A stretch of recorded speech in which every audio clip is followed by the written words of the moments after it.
வணக்கம்மா.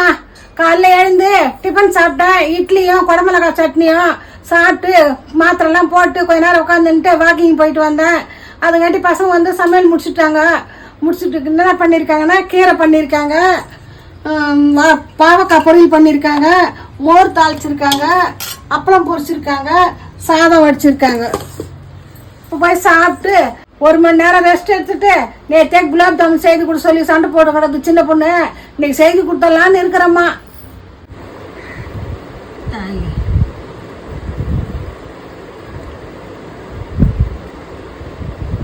இருக்குதுமா.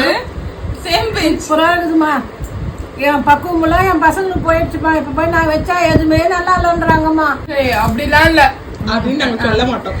காரக்குழம்பு வச்சா தேன் மாதிரி இருக்கும் எங்க அம்மாது.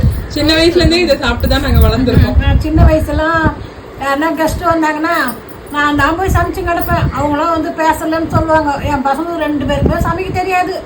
மனசுல ஒரே கவலை, நம்ம பிள்ளைங்க என்னைக்கு தான் சமைக்குமோ, நம்ம கெஸ்ட்டுக்கெல்லாம் உட்காந்து பேசுமோன்னு. இப்போல்லாம் வந்து நான் நேரம் பிள்ளையார் மாதிரி உட்காந்து பேசுகிற வேலை தான் என் பசங்க தான் சமைக்கிறாங்க. இப்போ ரொம்ப சந்தோஷமா இருக்குது எனக்கு.